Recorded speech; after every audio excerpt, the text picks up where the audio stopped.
to get started with some housekeeping while we have more folks hopping in with us. First of all, hello everyone. Thank you for being here this evening with us. The structure of this event will first be introductions, and then we'll have a program with Dr. Fawn-Amber Montoya, and lastly, some time to take questions, comments, or even stories.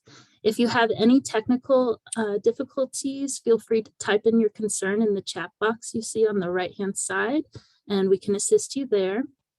To ask a question or make a comment, or later on share your own La Llorona story, please feel free to raise your hand to be unmuted, or type in your question comment in the chat box or the Q&A box, and we will address them at the appropriate time.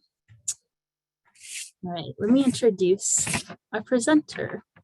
Dr. Fawn-Amber Montoya is the Associate Dean of the Honors College and Professor of History at James Madison University in Harrisonburg, Virginia. She is the former coordinator of Chicano Studies and Professor of History at CSU Pueblo. She taught courses in race, ethnicity, and gender with a special focus on Mexican American history. She has consulted on the development of a number of museum exhibits for History Colorado, the Colorado Historical Society. These exhibits focused on the history of Southern Colorado with a specific emphasis on the 20th century. Exhibits included Borderlands of Southern Colorado, Salt Creek Memory, El Movimiento in Colorado and Pueblo, and the Children of Ludlow. Dr. Montoya served as the co-chair of the Ludlow Centennial Commemoration Commission. She is the editor of the collection Making an American Workforce, published by University Press of Colorado in 2014. Her co-authored book, Practicing Oral History to Connect University to Community, was published in 2018 by Routledge. Her most recent co-edited publication, Communities of Ludlow, with the University Press of Colorado, will be released this spring. You know her, you don't love her, but you find yourself thinking about her this time of year. Please welcome Dr. Montoya and her presentation on La Irona. Thank you, Dr. Montoya. Thank you. So I'm joining you from Harrisonburg, Virginia, but I lived in the Southwest until about 2.5 years ago. And I wanted to kind of give a little bit of explanation to these pieces I'm going to share with you today. So I'm a historian by training. I've written a number of books specifically on the Southern Colorado borderlands. And in my work as a historian, I've been focused on the Ludlow massacre and also at mining communities. But when I originally became a historian, I was very interested in telling the stories of my community. And what happened over the past 25 years is I sort of got stuck in a rut where I was very tied to history and very tied to primary documents. During the pandemic, so around maybe about 13 months ago, I was at home with 2 children, pretty much 5 to 6 days a week. I was able to go into work at least 2 days a week. I have younger children. I have a 12-year-old and an 8-year-old. I also have older children. But I found myself medicating, taking a pill to get through my day. And I told myself something's got to give. And so I started sitting down and writing every day for about 30 minutes. And as I started writing, instead of writing the traditional history that I had been trained to do, I went back to the stories of my grandfather, stories that my mother had told me, and also stories that connected back to longer generations. So this is part of a new project that I'm working on, and I'll talk a little bit more about that project in a little bit. But I wanted to start off first by talking a little bit about La Irona in some context. So when we are, so of all of my grandfather's and mother's and great-grandmother's stories, the one that has survived for over 140 years is a legend or a myth of La Irona. But it dates back far longer than my own personal family's telling, back to the 16th and 17th centuries in Spanish colonial society. Multiple versions of the story exist, dependent on where one grew up and for what purpose the story was shared. Stories are almost always tied back to the closest bodies of water, whether it be the Rio Grande River or an acequia. The stories are told to young children as warnings to stay away from the water so they won't drown. In our teenage years, or in my teenage years, they might have been retold as a means to keep the wild desires of our youth from being out of doors and to warn us of the dangers of sexuality and of culture and out of class relationships. The stories of La Irona have also tied us to an oral tradition passed on for hundreds of years around kitchen tables, on porches, and in fields. The very brief version is that La Irona was a native or an indigenous woman in a sexual relationship with an upper class Spanish man, or a don. They had 2 children and lived together. And I was thinking back over this, I always remember it being 2 boys. I never remember it being 2 female children or a male child and a female child. I remember it always as 2 boys. After a few years, the man left La Llorona and his boys because he goes off to marry another upper class Spaniard of his same class status. La Llorona is heartbroken by his betrayal. And in order to seek revenge, she drowns her children and their children, and then she drowns herself. After this, she is cursed by God to roam the rivers searching for her children. She cries for them in the night, and if she finds you, she will drown you. Her cry on the wind is her warning. Thus the name La Llorona, Llorona from the Spanish verb llorar, which means to cry. So she would be the crying woman. So that's the simple version. To give a little bit more context to the story, you will start hearing stories of women who have transgressed, who have been disobedient, or who have in some way scorned the system. These stories really don't have a beginning. They will exist throughout history. It's not necessarily a specific family or a region. And some scholars argue that the story is similar to that of Lilith, who in early Jewish texts makes an appearance before Eve. Eve created her from the same clay as Adam, and this common creation made Lilith believe that she was at least equal to Adam, if not superior. This encouraged her to not only challenge Adam, but to challenge God as well. Her disobedience led to an evil path, and in which she became a she-demon. Then Eve was created, who was much more obedient to man and also more obedient to God, even though she still wasn't fully obedient. Other stories exist of women who betray men and who then seek out revenge. In Greek mythology, Jason encounters Medea in his search for the golden fleece. She agrees to assist him in his quest if he marries her. He agrees, and she uses her knowledge of ointments and herbs to assist him in retrieving the fleece. Upon his triumphant return home, the king offers the princess in marriage, and Jason agrees. Enraged, Medea poisons the new wife and Jason's new father-in-law, and her greatest downfall is in the killing of her sons as she seeks revenge against Jason for leaving her. But the final and her perhaps most important betrayer of men, at least within the context of Mexican-American mythology or folklore, and history as well, is that of Doña Marina, or Malintzin, Cortez's interpreter.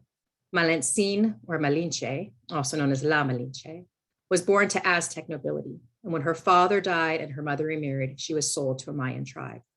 In this new community, she learned their language and their customs. Cortez, upon meeting her, uses her linguistic skills and cultural understanding of both the Mayans and the Aztecs to make his way into the Aztec capital of Tenochtitlan, modern-day Mexico City. Her position as the interpreter and eventually as his mistress places her in a position to be seen as a betrayer of her own people. Even today in Mexico, the term Malinche may still be used to define someone. But for me, it was always tied back to the story that was told by my mother. As a young girl, my family lived in New Mexico, outside of Corrales, actually, Anna. And we lived less than 100 yards from a large acequia, and we also had an irrigation ditch on our property. We were about a mile from the Rio Grande River. And I can't remember a time when our proximity to bodies of water did not make La Irona a constant presence in my life. My older brother dreamt that La Irona was standing, waiting for him at the sliding glass door. My cousin still swears that La Irona grabbed his ankle in the acequia. And I remember the image of my father, who was in his early 30s, after his car had broken down at the local Safeway, that he had walked home along the acequia. And when he returned home, he was sweaty, panicked, convinced that La Llorona was following him. At the age of 7, my parents moved to Southern Colorado, where storms will fill the arroyos with little notice. The Rio de las Animas Perdidas del Purgatorio bordered our property, and irrigation ditches stretched across the region. I never even thought to be afraid of the lost souls of purgatory. My deepest fear throughout my childhood was the idea of La Irona coming for me. It's really interesting because I've thought a lot about La Irona after the past year and a half. And last year I had the opportunity to present for History Colorado, and I presented a similar piece. And I was talking to my colleagues, and I said, I'm not really worried because I don't feel like La Irona is here. And this summer, I was talking about this presentation to one of my colleagues that had just moved from New Orleans. And I said, yes, I'm going to give a presentation on La Llorona, but I don't really think that she exists in Virginia. And then all of a sudden, the goosebumps came up on my arms. And last night, when I was talking about La Irona with some other community storytellers from Southern Colorado, I found myself, when it was time to get ready for bed, I was afraid to lock the doors and look out the window. I was afraid to call for the cats. It was about 10:30, and I turned on some trashy Netflix show just to rid my mind of La Irona. I debated whether or not I should use sage to smudge the house. I also debated putting the Virgin of Guadalupe on me in the night. What I eventually decided to do, because my husband was out working, was that I drug my daughter from her bed into mine just to make sure that there was a human next to me. I also had the opportunity earlier today to give an interview for a newspaper, a bilingual newspaper in Denver. And for the interview, the individual asked me, he said, so what's the big deal about La Irona? She is a crying woman. I said, no, she's a crying woman who killed her children. He said, yeah, but you don't really believe that she could harm you. I said, no, I think that's the point of the story of La Irona, that she could harm me, that she murdered her own children and in turn would more than be willing to kill me. And he was shocked. He'd grown up in the Southwest. And he said, I never understood that the piece of the story was that she would come and get us. I said, I think that's the biggest piece of the story, that La Irona isn't just haunting the waterways, that she's haunting the waterways specifically looking for you, specifically looking for small children to take and to also drown, like she has drowned her own children. So it's interesting that the story of La Irona has stayed with me for over 4 decades. When it came time to tell my own children, I actually refused. I had no interest in having my children awakened in the middle of the night, terrified. I had no desire to allow any evil into their lives. We stay away from horror movies, violently graphic thrillers. It might be out of my own fear because my mind will twist noises at night. I still feel La Llorona in the chill on the air. And sometimes if I see a shadow, it might be something innocent, but my instant response is to turn it into something of terror. So about 7 years ago, I came across an article by Rodolfo Anaya that talked about the importance of La Llorona and why we should tell the story of La Llorona to our children. And this is the quote that I remember just standing out clearly to me. And so I said, I know I need to teach them about La Llorona because I need to teach them about my history. I need to teach them about their culture. And who are we from Southern Colorado, from Northern New Mexico, from the borderlands, if the story of La Llorona is not taught to us in our youth? So instead of telling them, I asked my mother. My mother took them down to the Riverwalk in Pueblo, Colorado, and along the Arkansas River told my children the story of La Irona. Since that time, I have found my own ways to tell them the story of La Irona. I tell them in the context of this origin story of her murdering her 2 children out of revenge.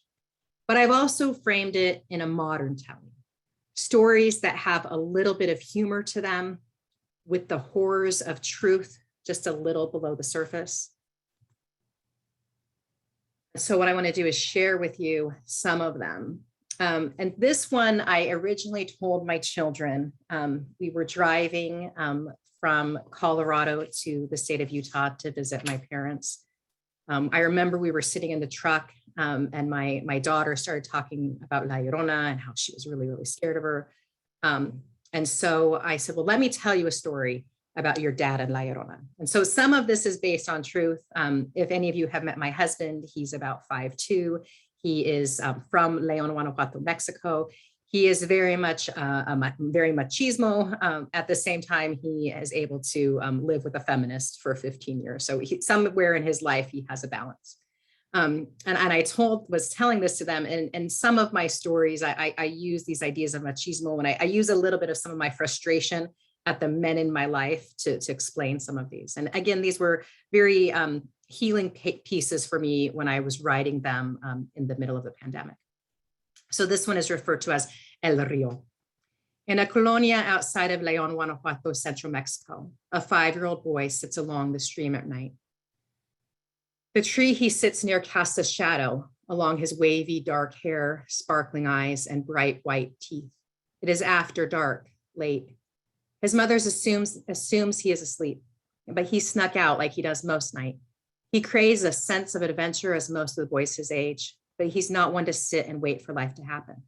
He's headed in search of a life beyond this space. He sees the ripple in the water. He's heard of her. He knows that she is real, but he doesn't care. He'd love to face her head on, face to face a brutal fight.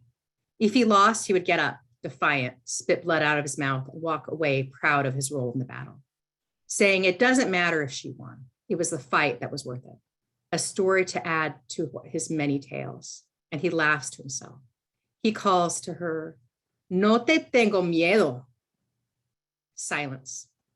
He stands up from the ground, brushes his pants off, and walks home. The next morning, he awakens early to help his father. And when he's finished, he plays soccer in the street until dinner. He sits at the large table of older brothers and male cousins, eating and telling the stories of their day and the adventures they hope for that night.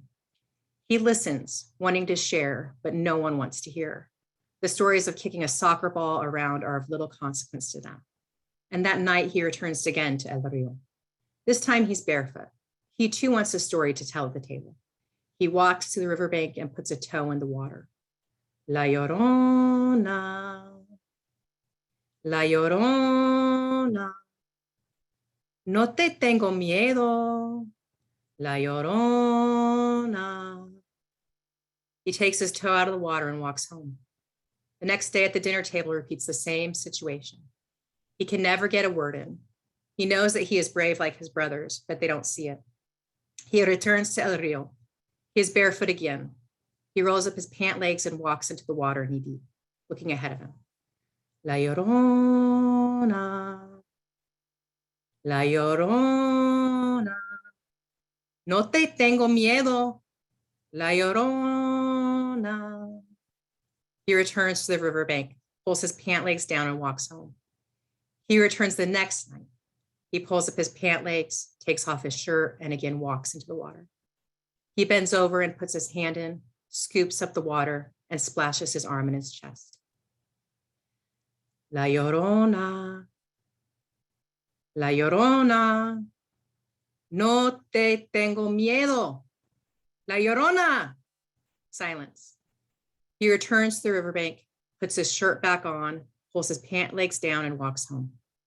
He returns the next night, takes off his shirt and buttons his pants, slides them down his leg, and again walks into the water.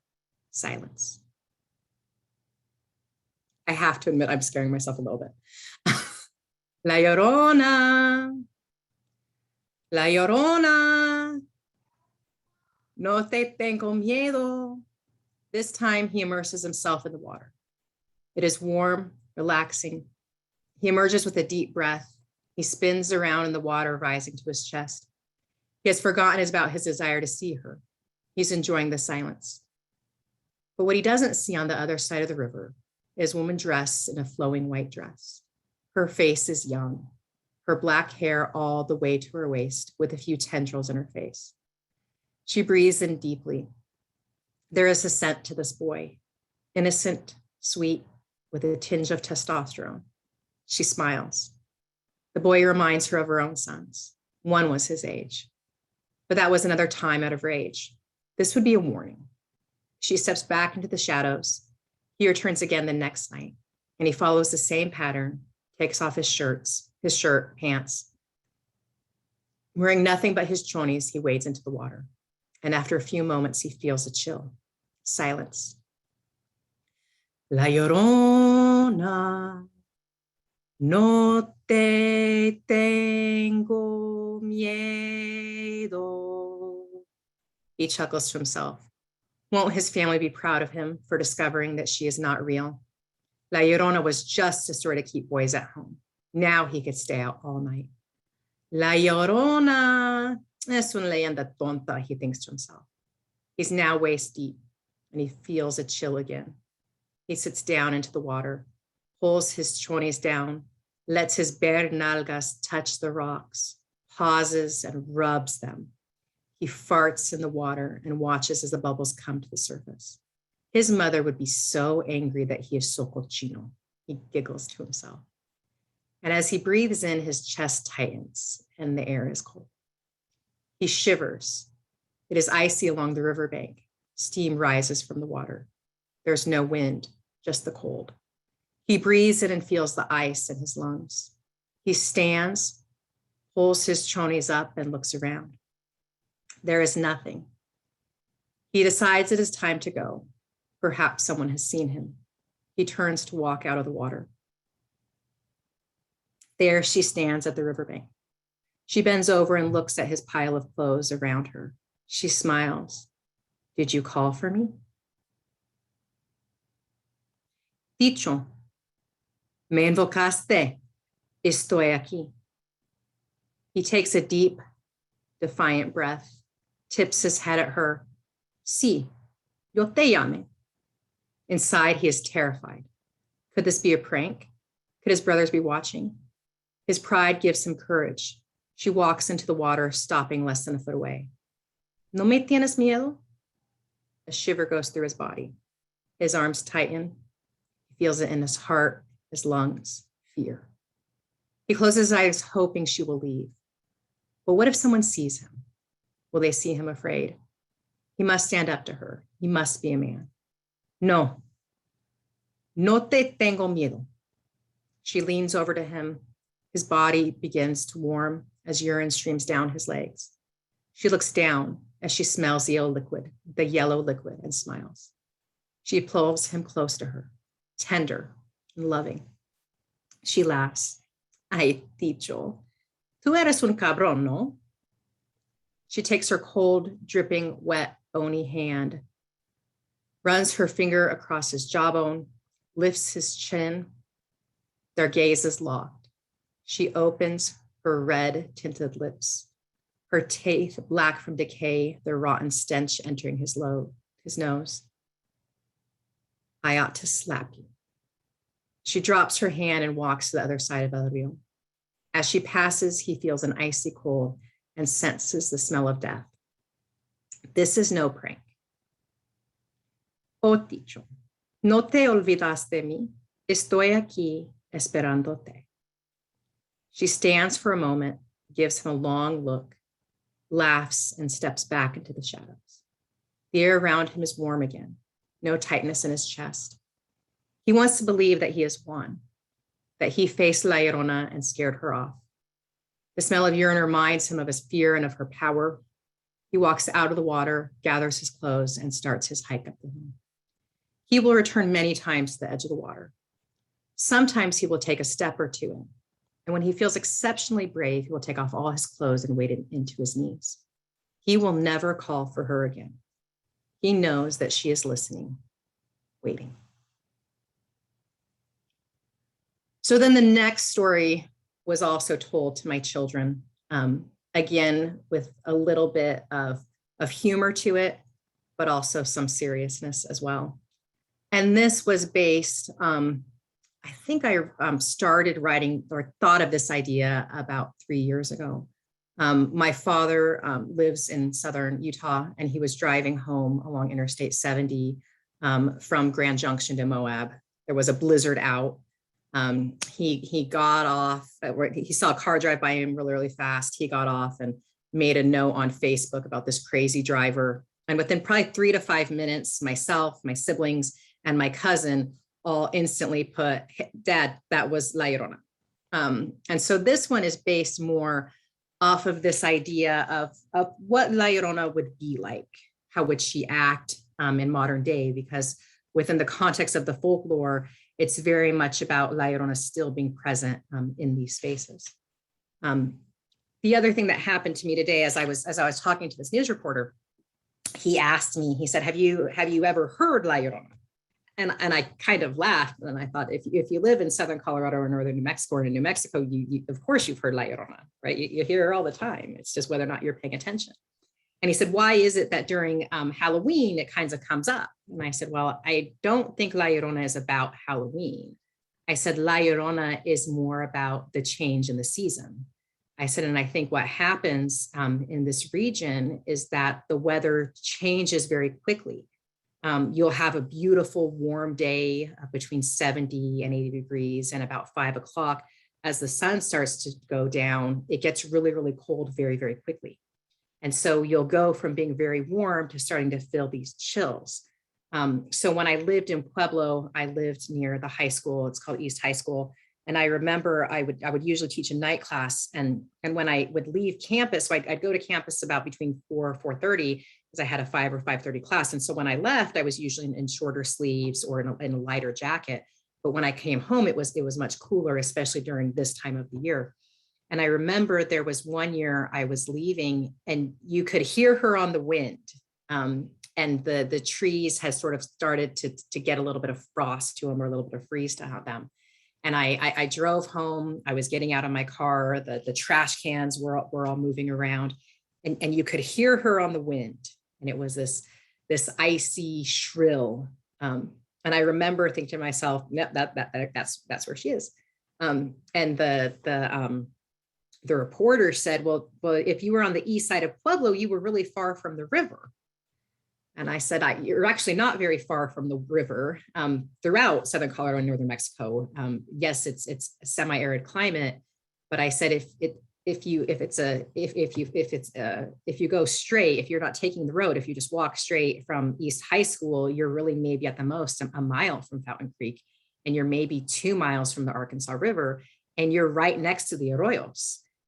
And he said, well, I guess the arroyos. I said, I don't like to think that La Llorona is limited to just staying in the water. Why would she be limited to staying in the water? Of course, she can go within a mile of the river. So some of this is placed within this context of this idea of La Llorona's knowledge of the Southwest, her knowledge of the rivers, and also her knowledge of the weather. So this one is called El Camino. The black El Camino revs its engine as it passes. There is no Virgen de Guadalupe on the back windshield. She knows better. The red flames on the sides seem to singe the falling snow. The car is well cared for, a classic. The driver bought the 1959 version when it came out. She wasn't a fan of the Ford Ranchero. It reminded her too much of her past. A life in a now deserted town, surrounded by cattle ranchers with old men stuck to the epitome of machismo, holding a Coors Banquet in one hand and a plug of chewing tobacco resting along their cheek.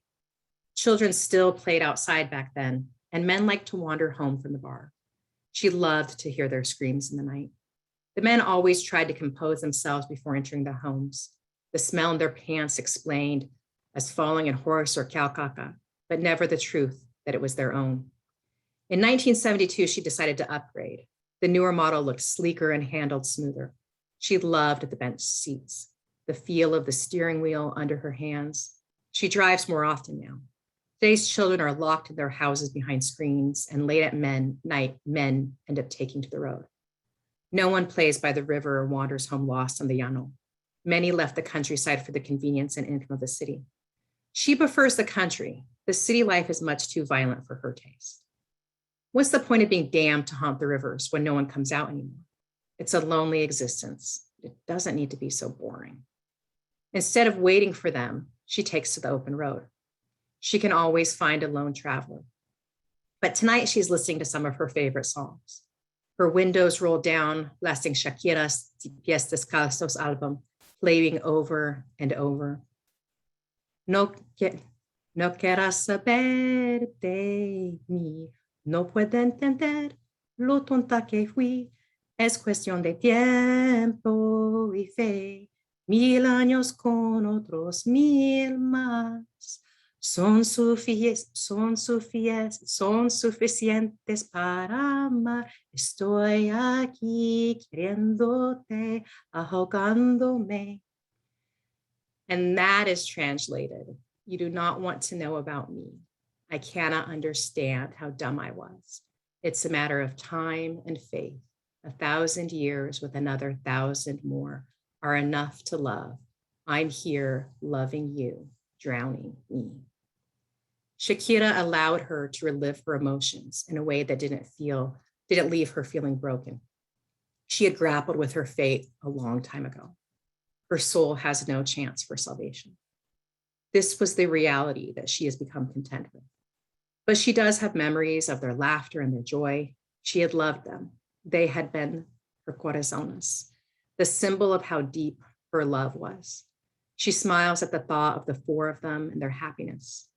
But one morning he had left, telling her that he would return at sunset. But he never came. And as she waited, she thought of all the horrors that might have befallen her. Drowning in El Rio, a fight at the bar. She had not even considered an otra. After 2 days, she went in search for him. There was Chisme in the town. He had married another. They're the perfect fit from 2 honorable Spanish families. But I hear that he has children. Yes, but they are bastards, mestizos. They have no space in this town. And their mother, India, salvaje. She can never understand what it means to be a true Spaniard, to be honorable. She's a pera, una puta. She has no space among us. She stood silent, broken. Her dreams of happiness shattered. Her only thought was of her sons, mestizo bastards in a world that Catholic Cachupinas controlled. They held no status, and now without him, they were illegitimate sons of an indigenous whore. They would be lucky to ever be more than farmhands. They were nothing. She wasn't sure how she made it home or how many days she sat on the porch, waiting to see if he would return. The days and nights passed, her children begging her for food, and yet no one came, not to deliver the news, not to check on her, nothing, no one. And after 5 days, there was no food or water left in the house. The boys decided that they would go to the river on their own to collect water. At least that's the story that she told herself. The truth was much too painful. The memory that she took them fell away from her mind. She held them under the water until there was no movement. But this was not even an image in her mind. Their bodies thrashed, fighting for air. They're floating in their silence. She's all blocked out. The scratches on her hands and arms, she blamed on the rocks when she pulled them from the river. No, they went on their own and had simply failed to return. She went to look for them. That's when she discovered that the river had drowned. She ran into the river to retrieve their bodies, but they were gone. They floated down the river. She swam to look for them. The current was too strong and their floating bodies moved as quickly as a raft. She had tried to reach them. She had tried to save them, but it was too late. She was too cold and it was too deep. The water overtook her and she felt herself sinking, unable to breathe, choking. She slid into her own watery grave. But tonight she shakes off that memory. Tonight is not a night for regret. She just wants to enjoy her long drive.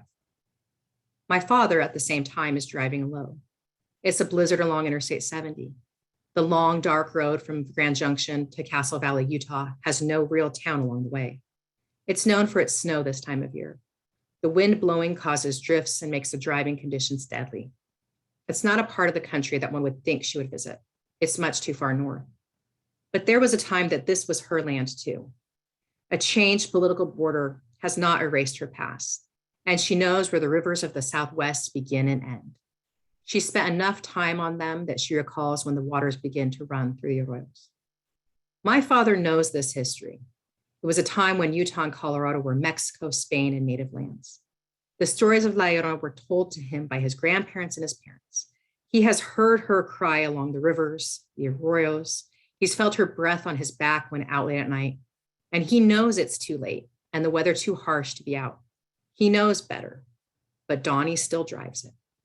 She shouldn't be surprised by his arrogance. It's the one thing she's always been able to count on. Donnie, the man who knows everything. As the black El Camino speeds past him, he curses the driver. Assuming it's a Californian or a Texan, it's definitely a tourist not prepared for this weather, but still arrogant enough to drive it. No one should be on a road like this, he grumbles. The woman in the car looks oddly familiar to him, her long black hair flowing, slightly covering her face. He can't place her in his memory, but he has an inner feeling that he has seen her before. A distant memory from his youth flashes through his mind. It leaves too quickly to understand it, but he shivers as she passes. She decides that the old man is harmless, a viejo long past his prime. He probably needs a good scare, but not tonight. She feels no desire to teach him a lesson.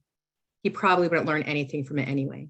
Making viejos wet their pants didn't have the same satisfaction as it did when they were younger. Tonight, her focus is on her car, the road, and her music. Nights like these are her favorites. She loves the feel of the steering wheel and the rev of the engine. The road and the snow remind her of the river. She's tired of being wet, and there isn't as many people out at night anymore. They are stuck to their electronic screens, not talking to anyone, no late night adventures to hidden places. She's more disappointed in humanity now than she has ever been. When he returns home, he sits at his computer and recounts his story of the lone black car driving crazily along the highway on Facebook. It's as if he's forgotten the stories of his youth. His children and niece are instant in their response. Perhaps they listen more to their mothers, or that their arrogance has not had as much time to fester as men of this generation. No, there is only one explanation of a lone black car speeding in the middle of a blizzard on a long stretch of highway. La Irona doesn't only roam the rivers of the Southwest. She roams the highways, the arroyos, and the mountains. Spaces where men dare to venture, men who are taught by their mothers and abuelas not to be out late at night and in dangerous weather. So I'm gonna end with a creative writing piece that I wrote this summer. And as I wrote it, I was thinking very much about who we are, people that live in the Southwestern United States, people whose ancestry is tied both to a native or to an indigenous past and a Spanish colonized world. And I thought a lot about what does it mean to live within the context of these borderlands. And so let me see if I can find it. So this, so I'm gonna explain this. So I read a piece of this last night, and I had someone in the chat who I think tried to attempt to take it literally. And so I want to preface this that this is very much metaphor. And when I talk about the Children of La Irona, I'm thinking about for some of you in the audience, when you live in New Mexico or when you live in Southern Colorado, when you live in the Southwest, and you're native, but you're not tribal. You are tied between these two cultures. You don't know always what to claim. You're Manito, you're Hispano, you're Spanish American, you're Mexican American, you're American. You never left, your family hasn't left, but somehow you're still a foreigner in your native land. And so this is very much about what it means for us or for people like me to be stuck in the borderlands. And so I end up using the river a little bit more as a metaphor. So this in no way is meant literally. I do not envision that we are at all the children in this story. So I just wanted to preface with that. So no one troll me or heckle me. So this is called the Children of La Irona. When she drowned us in the river, she assumed that our bodies sunk to the bottom. We heard her screaming for us, but we knew that if we returned, we wouldn't be safe with her. She was too beholden to him. She felt too strong of a desire to be part of his Spanish ways. And him, he never came for us, didn't even look for our bodies to bury. So we waited at the river, crossing it back and forth for hundreds of years. Sometimes we stayed on the Mexican side. Other times we stayed on the American. We were wanted by neither. I can't tell you how many of us there were. We started off as two, but somehow we multiplied. The river split us and the fish carried us north, south, east, and west. Slowly, we moved away from the river into the riverbanks. Some hit the ground and walked in whatever direction they could for hundreds of miles. Some stayed in the water and followed it until the sun dried up the water. Some of us made it back into town. It's been years since we left, so we move undetected. A handful chose to stay in the river, desiring to let the river choose their fate, unwilling to be defined by the land or by humanity. No matter where we are, we still feel her inside of us. We're the children of La Irona, drowned by a native hand, betrayed by a Spanish colonizer, damned to the river. Not Spanish or native, neither Mexican or American, but something in between. We are more than a hyphen, foreigners in our native land, betrayed by our fathers and our.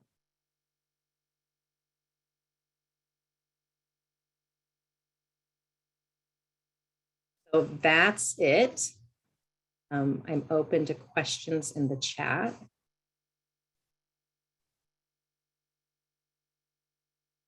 If anyone has any questions, comments, feel free to raise your hand. I see one hand. Let me unmute you. You can also write it, your question, comment in the chat or Q&A. Judy, I have allowed you to talk. Feel free to unmute yourself.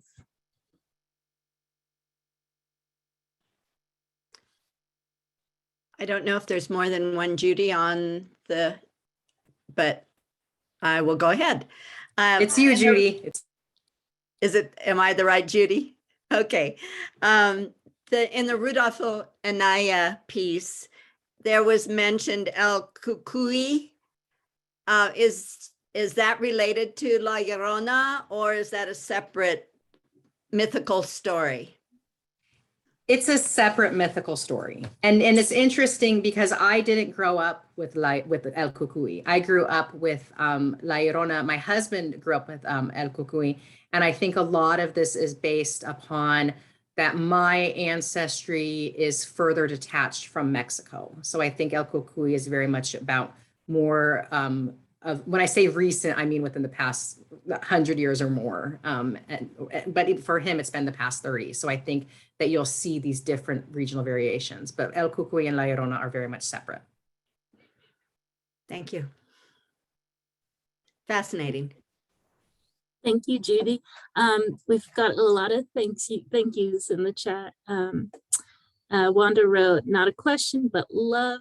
Oops. Your stories and your voice is beautiful. Thank you for sharing.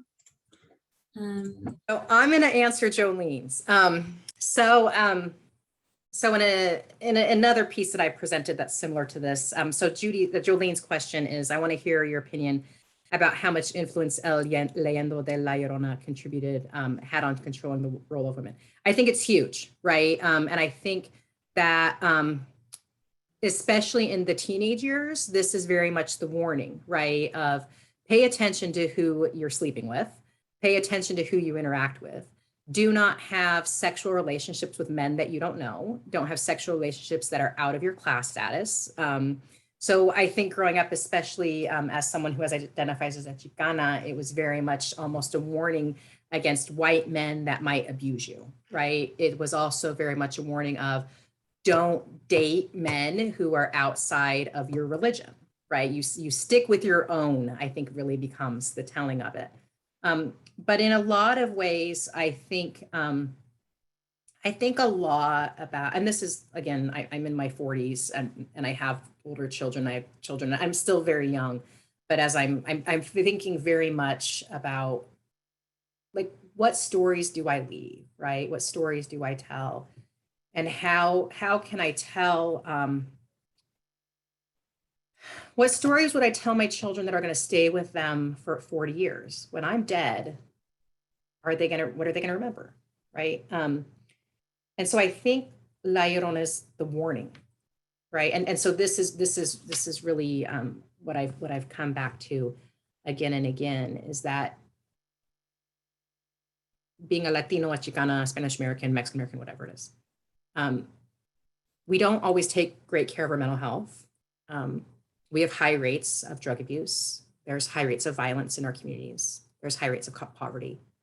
And it's almost like from 12 until whatever age you are, we've lost a lot of people. And we've lost a lot of people to drug overdoses. We've lost a lot of people to domestic violence, murder, suicides. Maybe you have more ideal worlds than I've had. We've loved very, very deeply. For myself as a heterosexual woman, I've loved men deeply, deeply, deeply, and had them turn away from me or turn on me or something, right?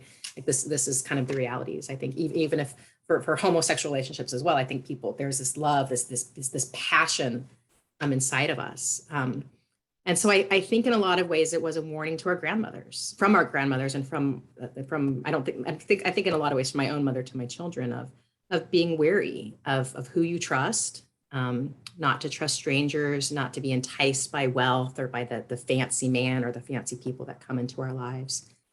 But I think it's very much about our own mental health, and especially when it comes to our children.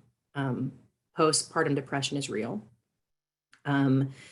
Being locked in a house basically with 2 children under the age of 12 for a year and a half as I was homeschooling, also trying to work and trying to deal with all of this, was the moment when I'm like, I understand why someone would kill their own children. I hate saying that, but I do.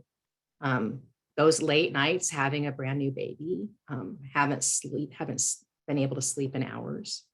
So I think in a lot of ways it was a warning maybe to us from our grandparents, from our mothers, to not love too deeply, to guard our mental health, to really treasure our children. So I think in many ways it is about the role of women. I think initially it was about controlling women, but I think it was also the warning to us that we could easily be La Irona if we didn't protect ourselves. Thank you. I'm going to ask one question and then I'll unmute Cameron so they can ask themselves. June wrote, have you seen the movie? So I hate talking about La Irona. I will not watch the movie. This conversation I was having with this reporter earlier today, he said, you seem like a very logical and sensible person. You're a full professor, you're an author, you're an associate dean. So I'm in my administrative job. I said, and I pardon my bad language. I said, La Llorona scares the shit out of me. And I'm not a very spiritual person. I'm not a very religious person. I try not to believe in good or evil. But no matter how old I've gotten, no matter how rational I am, I don't know if it was maybe that psychological terror of my youth that just got ingrained in me. But I very much don't like to invite her in. And so even when I was telling that piece about my husband, and when I call and I said this scares me because I'm like, if I call her too much, is she going to show up? Right. And even tonight, I had debated doing this on my campus, and I did it last year on my campus. And I remember when I was coming home, I was scared the whole time. And so even after I get off this call, I'm going to think about it for the next, couple of hours, and I'll probably have to wait for my husband to come home and cuddle up against him, or drag the cat in, or grab the stuffed animal or something. So I don't watch the movies because I'm terrified. And I have a hard time. If it is a film, if it's a foreign film, so there's a film about La Irona from Guatemala that I think it places a massacre in the context, which I would probably be open to. But for me, La Irona isn't about Halloween, right? And La Irona is not about just trying to be scared of her. La Irona is very much about our culture, and La Irona is very much about the pain of being Native and not being Native. The pain of being Spanish and not being Spanish. It's also very much about the power of the water that exists in our spaces. I mean, especially in New Mexico, right? Like, water is what we live and die by. The power of an acequia, the attempt to control an acequia, but still the acequia having to be constantly controlled and constantly maintained. And so I think a lot of that is what the story of La Irona ends up being about. And I just think that the movies themselves focus too much on the horror of her rather than, and I think in the text, Rosario Torres, but the pain of colonization.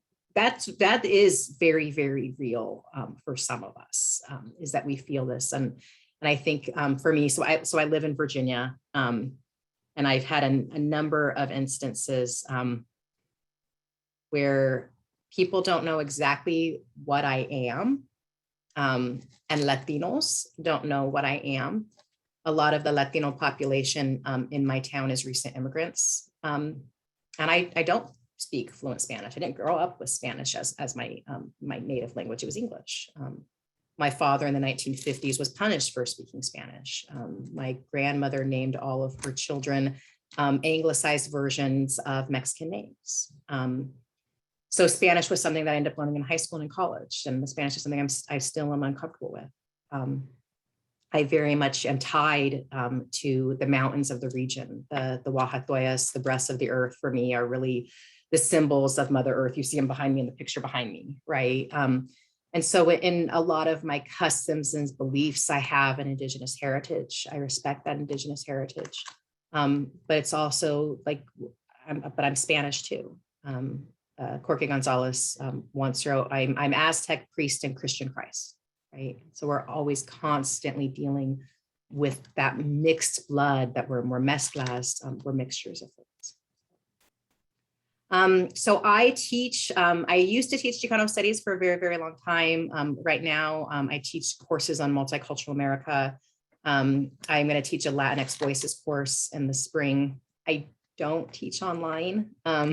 And I used to only write history books. So this is a new space for me. So my full book is called Ghosts of the Past. Right now, it's about 85 pages. It's pretty much done.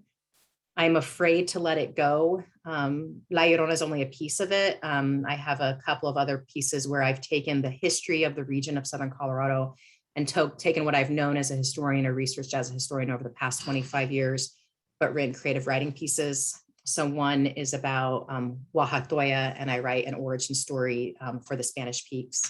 Another one is about the Purgatory River, and in the story it talks about the Purgatory River is named for Spanish soldiers who die and are killed by native tribes, but are buried without their last rites. And I kind of deal with the complexities of, they probably really weren't Spanish. They were probably colonized Spanish, but they were probably indigenous by blood. So it's really a story of cousins killing cousins. But I just don't know what to do with it yet. I'm not quite ready to let it go. And I want a publisher who is not going to make me italicize my Spanish or do an English translation for my Spanish. So. Unmute Cameron now, so you may speak and unmute yourself. Oh, hello, Dr. Montoya. Can you hear me? Yes, I can. Hi, yeah, my name's Cameron. I'm originally from Southern California, so that's actually where I first encountered La Irona, around San Juan Capistrano. I've also studied her a little bit more, done research on her, even reading like Rudolfo Anaya's version, his children's book and the adult one. I was curious, with all the different regional variations from South America to the Southwest, are there any like really unique versions that don't follow the trend of her? Because I've heard different versions that she's considered a witch. Sometimes she was a virgin, had like a virgin birth. Sometimes she's a lady of the night. I read so many variations. I was curious, like what ones you've encountered that are a little more unique. So the main one that I've encountered was the Rodolfo Anaya one, who places her as, it's the adult one where it places her as she's Malinche. And it was interesting because in that story, she's Doña Marina, the Cortez's interpreter. The children are the children of Cortez, so they're the first mestizos. They're adult children that Cortez is trying to take back to Spain. And they actually agree to be killed by her because they don't want to go back to Spain.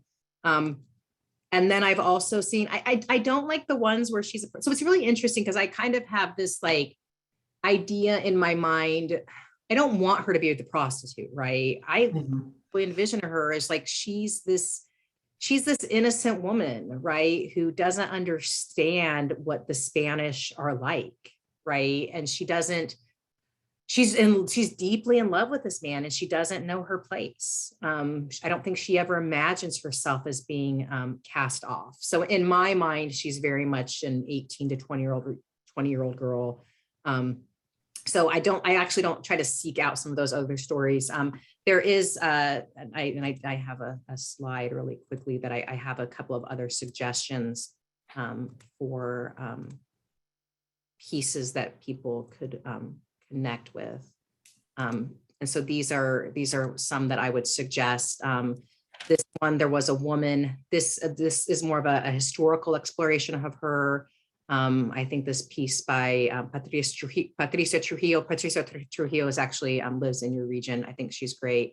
And this Cordelia Candelaria, I read this as a very young graduate student, and it was just, I remember it sticking with me for a really long time. But like I said, I don't like those ones that I don't like to, I like to think of her as innocent, who then is wronged and then is cursed, rather than she has this crazy promiscuous life. Graciela Perez in the chat, she asked me, would you say that her story has also been used as a disciplining method for young children? Oh, absolutely. This was like, if you're bad, La Irona is going to come and get you, right? Which is one of the reasons I never told my children about La Irona, because I like to believe that like maybe I'm more modern, right? And I'm not going to try and sting my children, and I'm going to do things different than my parents. I don't think that I necessarily have done that well. And maybe my parents were better off trying to scare the crap out of me by telling me the story of La Irona. Maybe I'd have better kids. But yes, definitely a disciplining method. And the warning, right? If you cry too loud at night, La Irona is going to come get you. If you're out late at night, La Irona is going to come get you. So definitely a disciplining method.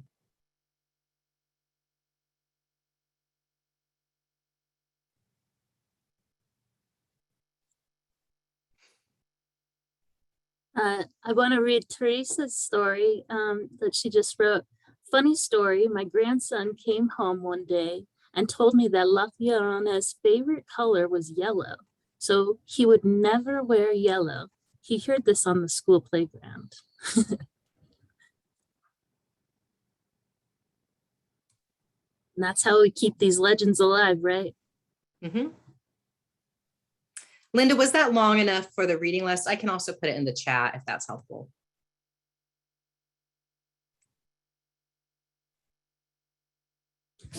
If anyone else has any questions or comments, now is the time to put it in the chat, raise your hand. Otherwise, I want to make sure to thank the Friends of the Santa Fe Public Library for sponsoring this program. And a million thank yous to Dr. Fawn-Amber Montoya for providing this wonderful program for our community, sharing your stories and your knowledge of La Llorona. We all hate her, right? Well, and so it was really interesting as I was having this conversation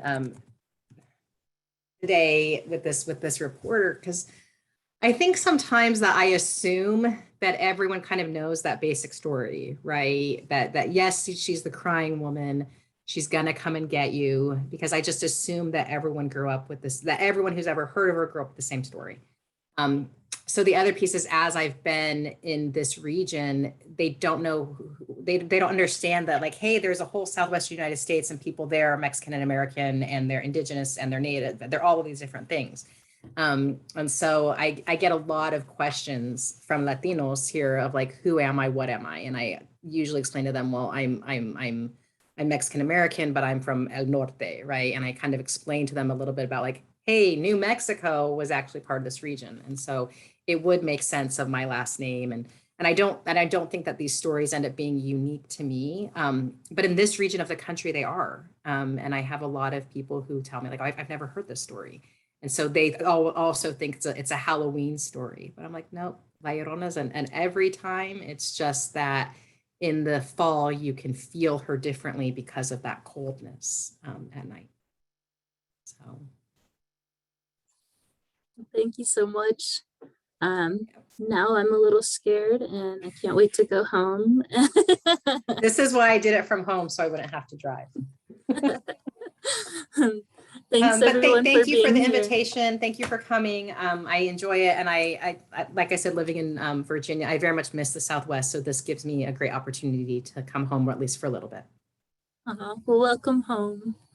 Thank you, Thank you. everyone. Stay safe, read books, don't call on La Llorona, and have a great night. Thank you. Bye, everyone.